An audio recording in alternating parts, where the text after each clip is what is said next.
ಓದಿದ್ರಲ್ಲಿ ನಿಮ್ಮ ನೆಚ್ಚಿನ ಪುಸ್ತಕ ಯಾವುದು ಮತ್ತೆ ಯಾಕೆ ಅಂತ?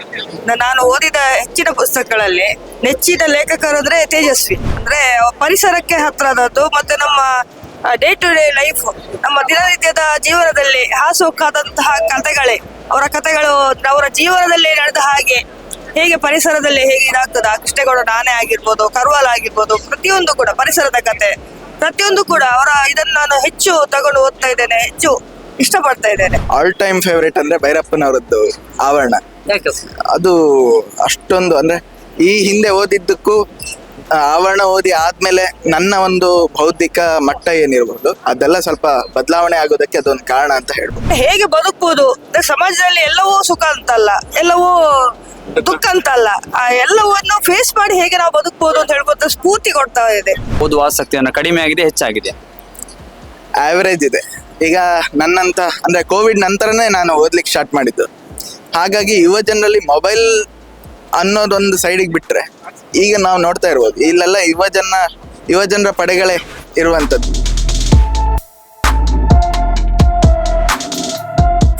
ನಮಸ್ತೆ, ನಿಮ್ಮ ಹೆಸರು? ಪೂರ್ಣಿಮಾ ಅಂತ. ಮ್ಯಾಮ್, ಏನಂತ ಹೇಳಿದ್ರೆ ನೀವು ಓದಿದ್ರಲ್ಲಿ ನಿಮ್ಮ ನೆಚ್ಚಿನ ಪುಸ್ತಕ ಯಾವುದು ಮತ್ತೆ ಯಾಕೆ ಅಂತ? ನಾನು ಓದಿದ ಹೆಚ್ಚಿನ ಪುಸ್ತಕಗಳಲ್ಲಿ ನೆಚ್ಚಿನ ಲೇಖಕರು ಅಂದ್ರೆ ತೇಜಸ್ವಿ. ತೇಜಸ್ವಿ ಪೂರ್ಣಚಂದ್ರ ತೇಜಸ್ವಿ. ಆ ತೇಜಸ್ವಿಯ ಕಥೆಗಳು ನಂಗೆ ತುಂಬಾ ಹತ್ರದದ್ದು, ಅಂದ್ರೆ ಪರಿಸರಕ್ಕೆ ಹತ್ರದದ್ದು ಮತ್ತೆ ನಮ್ಮ ಡೇ ಟು ಡೇ ಲೈಫ್, ನಮ್ಮ ದಿನನಿತ್ಯದ ಜೀವನದಲ್ಲಿ ಹಾಸುಹೊಕ್ಕಾದಂತಹ ಕಥೆಗಳೇ ಅವರ ಕಥೆಗಳು. ಅವರ ಜೀವನದಲ್ಲಿ ನಡೆದ ಹಾಗೆ ಹೇಗೆ ಪರಿಸರದಲ್ಲಿ ಹೇಗೆ ಇದಾಗ್ತದ, ಕೃಷ್ಣೇಗೌಡ ನಾನೇ ಆಗಿರ್ಬೋದು, ಕರ್ವಾಲ್ ಆಗಿರ್ಬೋದು, ಪ್ರತಿಯೊಂದು ಕೂಡ ಪರಿಸರದ ಕತೆ, ಪ್ರತಿಯೊಂದು ಕೂಡ ಅವರ ಇದನ್ನು ನಾನು ಹೆಚ್ಚು ತಗೊಂಡು ಓದ್ತಾ ಇದ್ದೇನೆ, ಹೆಚ್ಚು ಇಷ್ಟಪಡ್ತಾ ಇದ್ದೇನೆ. ಅಂದ್ರೆ ಹೇಗೆ ಬದುಕಬಹುದು ಸಮಾಜದಲ್ಲಿ, ಎಲ್ಲವೂ ಸುಖ ಅಂತಲ್ಲ, ಎಲ್ಲವೂ ದುಃಖ ಅಂತಲ್ಲ, ಆ ಎಲ್ಲವನ್ನು ಫೇಸ್ ಮಾಡಿ ಹೇಗೆ ನಾವು ಬದುಕಬಹುದು ಅಂತ ಹೇಳ್ಬೋದು ಸ್ಫೂರ್ತಿ ಕೊಡ್ತಾ ಇದೆ.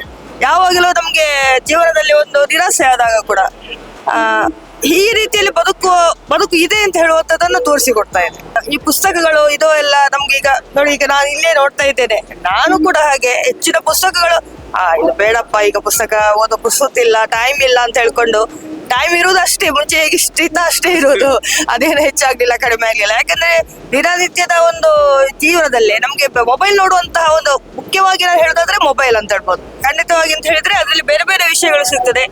ಅದನ್ನು ಬೇರೆ ಬೇರೆ ವಿಷಯದಲ್ಲಿ ಬರೇ ಪುಸ್ತಕದಲ್ಲಿ ಒಂದು ವಿಷಯ ಮಾತ್ರ, ಅಂದ್ರೆ ಪುಸ್ತಕಗಳನ್ನು ನಾವು ಈಗ ಕೇಟಿಗಟ್ಟಿ ಹೇಳಿದ ಹಾಗೆ ಪುಸ್ತಕಗಳು ಯಾಕೆ ಓದ್ಬೇಕು ಅಂತ ಹೇಳ್ತಾ ಇದ್ದಾರೆ. ಪುಸ್ತಕಗಳು ಏನು ಎಂದಿಗೂ ಹಾಳಾಗೋದಿಲ್ಲ, ಅದರ ವಿಷಯಗಳು ಎಂದಿಗೂ ಮರೆಯಾಗೋದಿಲ್ಲ. ಮೊಬೈಲ್ಗಿಂತಲೂ ನಂಗೆ ಪುಸ್ತಕವೇ ಇಷ್ಟ ಅಂತ ಹೇಳ್ಬೋದು. ಆದ್ರೆ ಈಗಿನ ಯುವಕರಲ್ಲಿ ಅದು ಏನಾಗಿದೆ ಅಂತ ಹೇಳಿದ್ರೆ ಪುಸ್ತಕಕ್ಕಿಂತ ಹೆಚ್ಚು ಮೊಬೈಲ್ಗೆ ಅಡಿಕ್ಟ್ ಆಗಿದ್ದಾರೆ. ಮತ್ತೆ ಪುಸ್ತಕಗಳ ಒಲವು ಬರ್ಬೇಕಂದ್ರೆ ಏನ್ ಮಾಡ್ಬೇಕು, ಏನಾಗ್ಬೇಕು, ಏನ್ ಬದಲಾವಣೆ ಆಗ್ಬೇಕು ಅಂತ ನೀವು ಹೇಳ್ತೀವಿ? ಸದ್ಯಕ್ಕೆ ನನಗೆ ಅದೊಂದು ತುಂಬಾ ಕ್ಲಿಷ್ಟಕರವಾದಂತ ಪ್ರಶ್ನೆಗಳನ್ನು ಕೇಳ್ತಾ ಇದ್ದೀರಿ. ಸದ್ಯಕ್ಕೆ ಅದು ಒಬ್ಬೊಬ್ಬರು ಯೋಚನೆ ಮಾಡುವಂತದ್ದೆಲ್ಲ. ಆದಷ್ಟು ರೀತಿ ಮನಸ್ಸು ಮಾಡ್ಬೇಕು ಪುಸ್ತಕ ಅಥವಾ ಮೊಬೈಲ್ ಹಾಗೂ ಪುಸ್ತಕದ ನಡುವೆ ಏನು ವ್ಯತ್ಯಾಸ ನಿಮ್ಗೆ ಅನಿಸ್ತದೆ? ವ್ಯತ್ಯಾಸ ಅಂತ ಹೇಳಿದ್ರೆ ಕೆಲವು ವಿಷಯದಲ್ಲಿ ಪುಸ್ತಕಗಳ ಅಕ್ಷರಗಳೆಲ್ಲ ಅಳಿಸಿ ಹೋಗ್ಬೋದು, ಪುಸ್ತಕಗಳು ಹಾಳಾಗ್ಬೋದು. ಅದಕ್ಕಿಂತ ಮೊಬೈಲ್ ಅಲ್ಲಿ ಈಗ ಟ್ಯಾಬ್ ಅದ್ರಲ್ಲೇ ಇದ್ ಮಾಡ್ಕೊಂಡಿರ್ಬೋದು, ಅದ್ರಲ್ಲೇ ಟೈಪ್ ಮಾಡ್ಕೊಂಡಿದ್ರೆ ಒಂದು ಸೇಫ್ ಅಂತ ಹೇಳ್ಬೋದು. ಕಡೆಯಿಂದ ನೋಡಿದ್ರೆ ಪುಸ್ತಕದಲ್ಲಿ ಒಮ್ಮೆ ಕರೆಕ್ಟ್ ಆಗಿ ಓದಿದ್ರೆ ಅದು ಮರೀಲಿಕ್ಕೆ ಸಾಧ್ಯ ಇಲ್ಲ. ಹೌದು, ಎಕ್ಸಾಕ್ಟ್ಲಿ. ಈಗ ನಾವು ಮುಖ್ಯವಾಗಿ ನಾನು ಹೇಳೋದಾದ್ರೆ, ಈಗ ನಾನೇ ವಿಷ್ಣು ಸಹಸ್ರನಾಮ ಅದಕ್ಕೆ ನಾನು ಬಾಯ್ಪಾಠ ಮಾಡ್ಕೊಂಡದ್ದು ಯಾವ ರೀತಿ ಅಂತ ಹೇಳಿದ್ರೆ, ಈ ಪೇಜಲ್ಲಿ ಈ ಲೈನ್ ಅಲ್ಲಿ ಈ ಗೆರೆ, ಆ ರೀತಿಯಲ್ಲಿ ಪುಸ್ತಕವನ್ನು ಕೂಡ ಈ ಪೇಜಲ್ಲಿ ಇದು ಉಂಟಲ್ಲ ಅಂತ ಹೇಳ್ಕೊಂಡು ನಾನು ಒಂದು ಲೆಕ್ಚರ್ ಆಗಿದ್ದೇನೆ. ನಾನು ಪಾಠ ಮಾಡುವಾಗ ನನಗೆ ಯಾವಾಗಲೂ ಒಂದು ಓದಿದಂತಹ ಒಂದು ನೆನಪು, ಯಾವುದಾದ್ರು ಪುಸ್ತಕದಲ್ಲಿ ಓದಿದಂತಹ ಒಂದು ಕವಿಯ ನೋಡಿ, ಆ ಕವಿ ಹೀಗೆ ಹೇಳಿದ್ದಾರೆ ಅಂತ ಹೇಳ್ಕೊಂಡು, ಅದು ನನಗೆ ಎಂದಿಗೂ ಕೂಡ ಯಾವ ಟ್ಯಾಬಿನಲ್ಲಿ ಕೂಡ ನನಗೆ ಅದು ಅರ್ಥ ಆಗ್ತಾ ಇಲ್ಲ, ಅದನ್ನು ನನಗೆ ಎಕ್ಸ್ಪ್ಲೈನ್ ಮಾಡ್ಲಿಕ್ಕೆ ಆಗುದಿಲ್ಲ. ಹಾಗಾಗಿ ಪುಸ್ತಕವೇ ಮುಖ್ಯ ಅಂತ ನಾನು ಹೇಳ್ಬೋದು, ಆದ್ರೆ ನನಗೆ ಬೇರೆಯವರನ್ನ ಇಂಪ್ಲಿಮೆಂಟ್ ಮಾಡ್ಲಿಕ್ಕೆ ಆಗುದಿಲ್ಲ ಅಂತ ಹೇಳಿ. ಪುಸ್ತಕ ಓದಿದ್ರೆ ಅದನ್ನು ಮರೀಲಿಕ್ಕೆ ಸಾಧ್ಯ ಇಲ್ಲ. ಸೋಷಿಯಲ್ ಮೀಡಿಯಾದಲ್ಲಿ ನೋಡ್ರೆ ಒಂದು ಕ್ಷಣ ನೋಡ್ತೇವೆ. ಹೌದು, ಅದನ್ನ ಹಾಗಾಗಿ ಪುಸ್ತಕಕ್ಕೆ ಹೆಚ್ಚಿನ ಒಲವು ಕೊಡ್ಬಹುದು ಅಂತ ಹೇಳ್ತೇನೆ. ಅದು ನಾನು ಆ ರೀತಿ ತಿಳ್ಕೊಂಡಿದ್ದೇನೆ. ಆದ್ರೆ ಎಲ್ಲರೂ ಅದನ್ನ ಆ ರೀತಿ ತಿಳ್ಕೊಂಡು ಹೇಳಿ, ಈ ಪೇಜ್ ಈ ಇದ್ರಲ್ಲಿ ಹೀಗಿದೆ ಅಂತ ಹೇಳ್ಕೊಂಡು, ಈ ಸಂದರ್ಭದಲ್ಲಿ ನಾವು ಓದಿದ ಸಂದರ್ಭ ಹೀಗೆ ಅಂತ ಹೇಳ್ಕೊಂಡು ನಮ್ಗೆ ಅದು ಸಮಯ ಬಂದಾಗ ಹೇಳಲಿಕ್ಕೆ ಆಗ್ತದೆ. ಅದಕ್ಕೆ ಪುಸ್ತಕಕ್ಕೆ ಮುಖ್ಯ ಅಂತ ನಾನು ಹೇಳ್ತೇನೆ. ವಿಘ್ನೇಶಣೆ ಅಂತ. ಸರ್, ನೀವು ಓದಿದ ಪುಸ್ತಕಗಳಲ್ಲಿ ನಿಮಗೆ ಇಷ್ಟವಾದ ಪುಸ್ತಕ ಯಾವುದು, ಯಾಕೋಸ್ಕರ? ಆಲ್ ಟೈಮ್ ಫೇವ್ರೇಟ್ ಅಂದ್ರೆ ಭೈರಪ್ಪನವರದ್ದು ಆವರಣ. ಅದು ಅಷ್ಟೊಂದು ಅಂದ್ರೆ ಈ ಹಿಂದೆ ಓದಿದ್ದಕ್ಕೂ ಆವರಣ ಓದಿ ಆದ್ಮೇಲೆ ನನ್ನ ಒಂದು ಬೌದ್ಧಿಕ ಮಟ್ಟ ಏನಿರ್ಬೋದು ಅದೆಲ್ಲ ಸ್ವಲ್ಪ ಬದಲಾವಣೆ ಆಗೋದಕ್ಕೆ ಅದೊಂದು ಕಾರಣ ಅಂತ ಹೇಳ್ಬೋದು. ಅದರಿಂದ ಏನ್ ಕಲ್ತ್ರಿ, ನಿಮ್ಗೆ ಏನ್ ಇಷ್ಟ ಆಯ್ತು? ಅದರಲ್ಲಿ ನಿಜ ಇತಿಹಾಸ ನನಗೆ ಒಂದು ಇದು ಒಂದು ಆವರಣ ಆಯ್ತು ಅಂತ. ಆವರಣದಲ್ಲಿ ಅನಾವರಣ ಆಯ್ತು. ಇತ್ತೀಚಿನ ದಿನಗಳಲ್ಲಿ ಈ ಪುಸ್ತಕದ ಮೇಲೆ ಆಸಕ್ತಿ, ಓದುವ ಆಸಕ್ತಿ ಅನ್ನೋ ಕಡಿಮೆ ಆಗಿದೆ, ಹೆಚ್ಚಾಗಿದೆ? ಆವರೇಜ್ ಇದೆ.